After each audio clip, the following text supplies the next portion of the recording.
Chapter 16. Gabby. He did not say that. Tegan yells into the phone.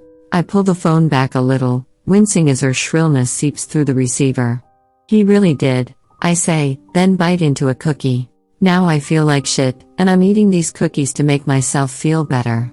Girl, if I was there, I'd eat them with you. I can't believe your gardener said that. He's a landscape architect, I correct her. I think that's why he got so offended. Because I called him the landscape guy, like it was a bad thing or something. I'm sure he makes great money and makes a great living. The stuff he does isn't cheap. Tegan laughs. Yeah, but he knows it's an occupation that's severely underrated, and men have so much pride when it comes to their careers.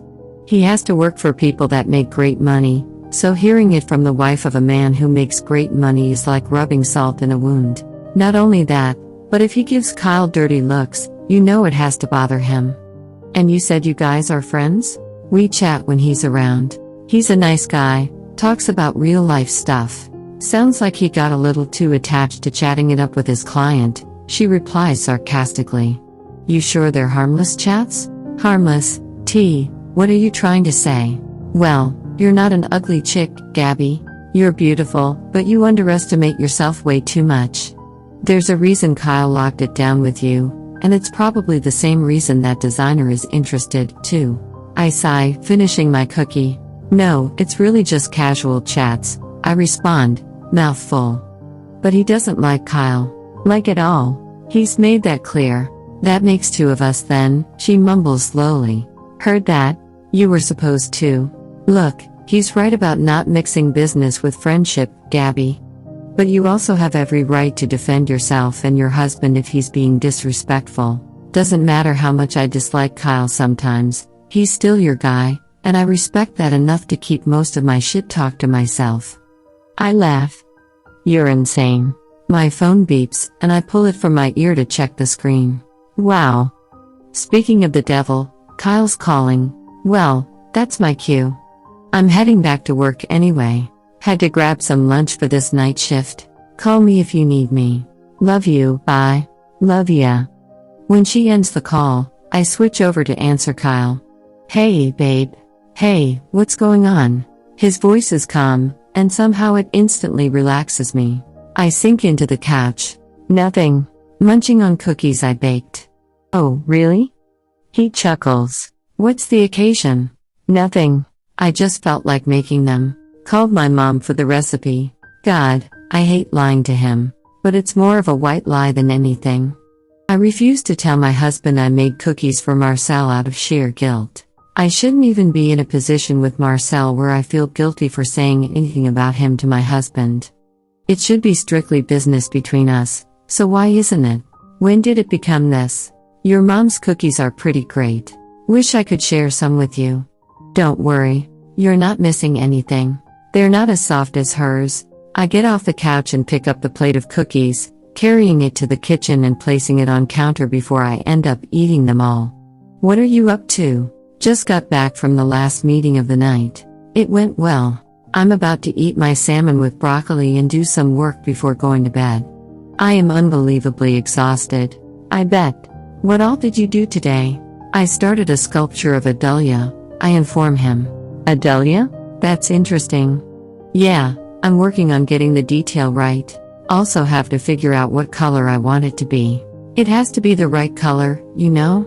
I want it to be an amazing 3D dahlia that's hard to look past if someone sees it. He laughs uncertainly, like he has no idea what I'm talking about, but wants to support the idea. Yeah, babe. I get it, he says, even though he totally doesn't. I walk back to the couch, but before I can sit, there's a knock at my door. Frowning, I look toward it. There's a small window at the top of our door and side light windows on either side.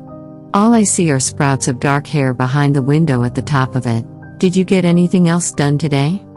Kyle asks as I get up and head for the door. I look out of one of the side light windows, and when I see Marcel, my frown grows even deeper. What the hell? I whisper away from the phone. Gabs? What's wrong? Nothing. Yeah, I went out earlier for some vanilla extract and baking soda for the cookies. I'll probably go out tomorrow for more groceries. Good. And you ate today? I did. I look out of the window again. Marcel is still standing there with a white t-shirt on and jeans, his hands buried in his front pockets. He's looking at the details of our porch, waiting for me to answer. When his eyes shift over to the window I'm looking out of, I hold up an open hand and mouth the words, "What do you want?" He points to the door. "Open the door and I can tell you." I sigh and back away. "Well, are you gonna tell me what you ate?" Kyle asks, bringing me back to our conversation. Huh? A friend of mine always used to say if you can you can hear. He does a corny chuckle. That silly saying. My dad said it to him once, and he's been using it ever since. I've always been glad he considers my dad a friend, though. I force a laugh. Oh, yeah. I had a Caesar salad for lunch and for dinner I ate a bowl of cereal before diving into the cookies. Cereal and cookies? You couldn't find anything a little more nutritious, babe? Kyle's words go through one ear and right back out the other as Marcel rings the doorbell this time. Is someone there? He asks. No, that's the TV. I lie, then I close my eyes helplessly. Oh, okay. Well, it seems like you're pretty occupied, so I'm going to let you enjoy your night of TV and homemade cookies. I'm so relieved. I walk to the sidelight window again. Marcel is glaring right through it. I hold one finger up rather impatiently, giving him a death stare, and then turn my back to the window. Okay, babe. Call me whenever you're free tomorrow. Sure will. I love you. I love you too. When he hangs up, I step in front of the door and swing it open. Why are you here? I hiss at him. One of my guys left his cell phone out back. I told him I'd come check, and I didn't want you to think some random creep is walking through your backyard. Oh. Well, go. It's fine. You can check. He nods and turns back around, walking down the stoop. I watch him walk around the house, and then I close and lock the front door, going back to my spot on the sofa. From where I'm seated, I see him pass by the windows, looking around the tables and wheelbarrows his crew left out there. He bends down to pick something up, and I watch him slide it into his back pocket. I assume it's the phone. He then turns and walks past the windows again. I release a steady breath, waiting for him to ring the doorbell and make the announcement that he found the phone, but a minute passes and there is no knock or doorbell ringing. I get up to unlock and open the door again, taking a look outside. Marcel is standing by his truck in my driveway, talking on his cell phone. He looks my way when the door is open, brows dipping. Everything okay? I call. He holds up a finger, says something else into the phone, and then hangs up. No, he mutters, walking to the stoop again. He claims he took his wedding band off too, when he was level in the sand. Idiot, he is. He said he left it on the table back there. Mind if I check again? No, I don't mind. Go ahead. Marcel takes off again. I shut the door and walk to the kitchen, opening the patio door. I apologize for stopping by so late, Mrs. Moore. Marcel grunts as he looks beneath the table, using the flashlight of his phone. My men don't think straight sometimes. I flip a light switch and the exterior floodlights turn on, giving more leeway. Appreciate that. No problem. I watch as he looks near the sandbags. Do you need some help? He shrugs. Nothing more. I fetch my house slippers and go back outside. I look near the wheelbarrow. Nothing. I use my phone to check between the stones they've laid. Nothing around there either. I don't know what he did with it. He normally puts it in his lunchbox when he takes it off. Marcel stands straight, running a hand over his head. I can't help noticing the way his biceps flex and his shirt lifts at the hem, revealing a silver of his tanned skin and wisps of dark hair. Well, it shouldn't be too far, right? Who knows? I'll just have him come early in the morning to look for it. I don't have time for this tonight. Sheesh. What's the hurry? I ask in a mocking tone. He gives me a once-over. As I stated before, it's none of your concern, Mrs. Moore. Oh, please with the Mrs. Moore thing.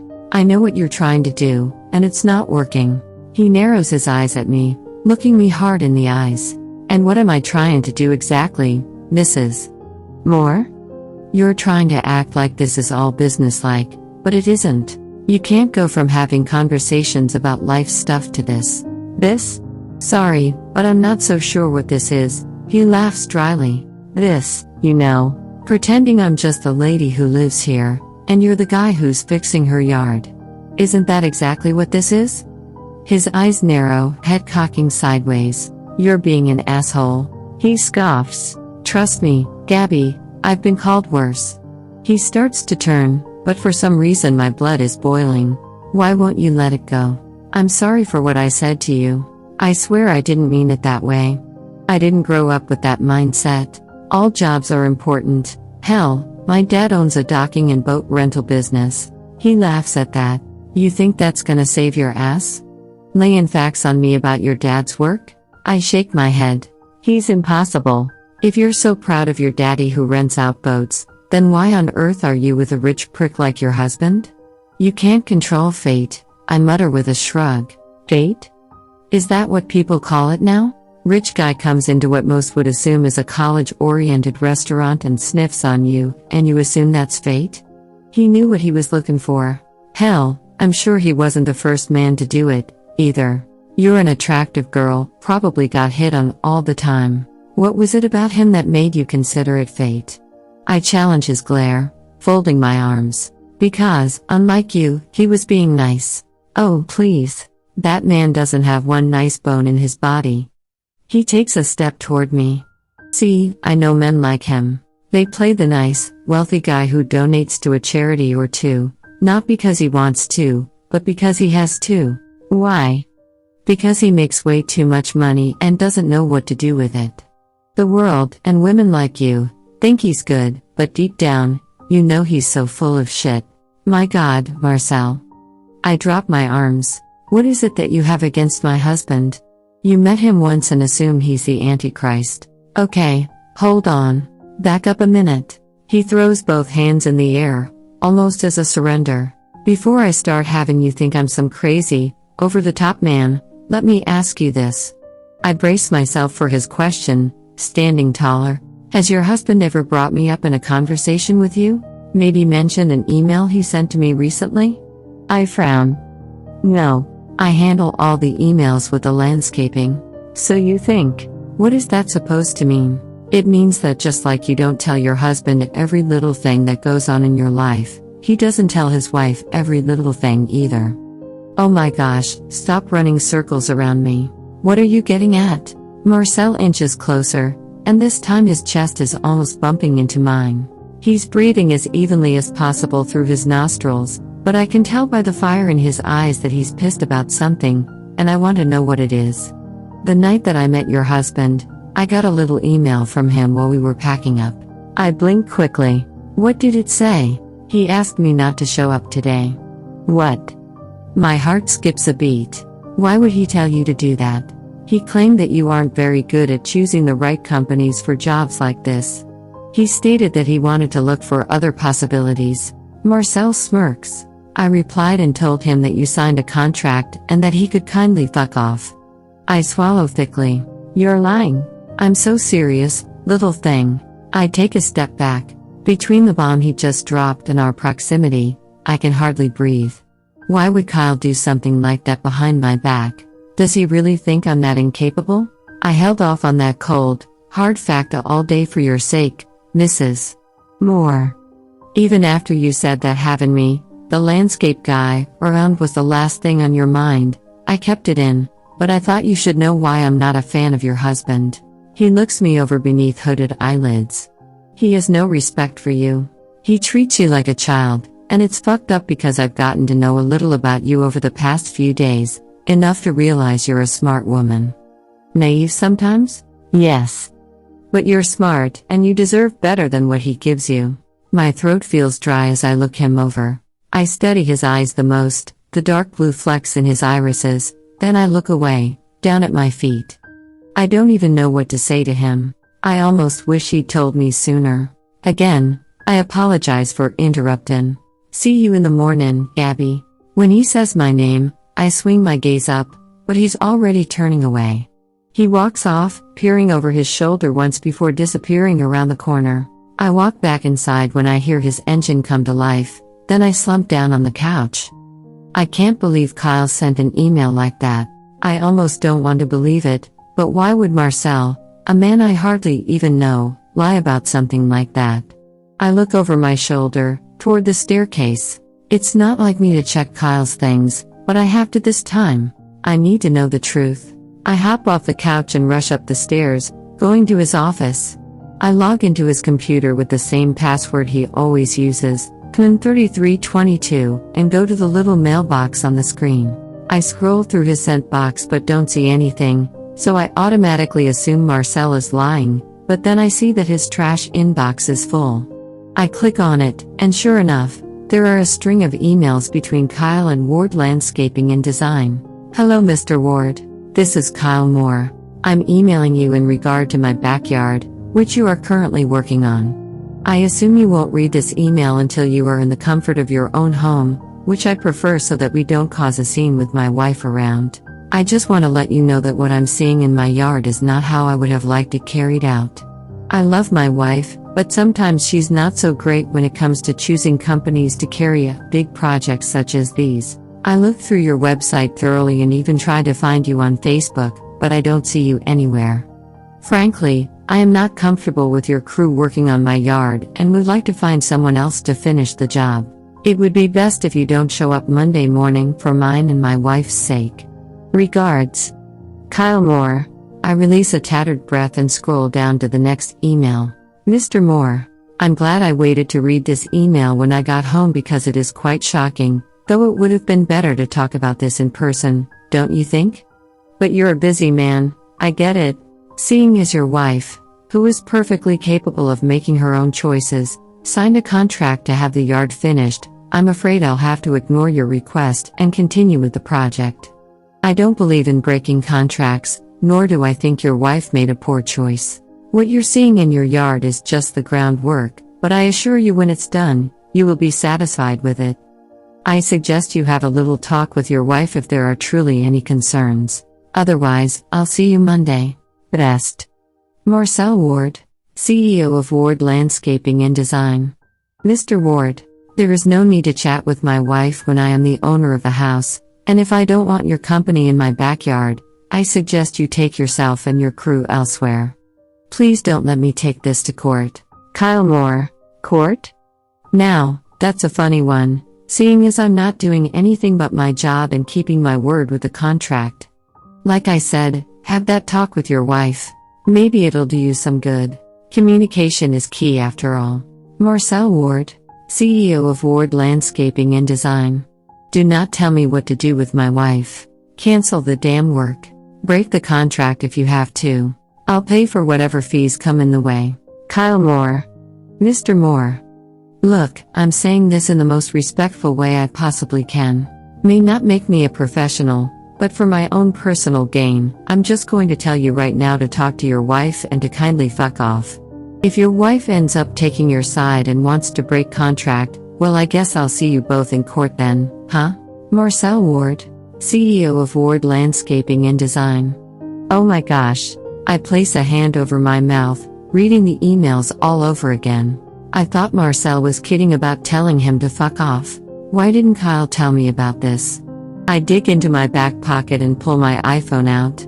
My finger hovers over Kyle's name. I'm desperate to call him and figure out what's going on, but a tug in my chest stops me. I know if I call him, this will change things for us. Our trust will break or bend, and I can't have that. Not after just moving into our own place and living our new life. If Kyle didn't say anything, it's because he knew telling me would hurt me. I place my phone on the desk, then rake my fingers through my hair. The only thing I can think about is Kyle's betrayal. Why marry me if he feels I'm not smart enough to make my own decisions? What kind of husband does shit like this?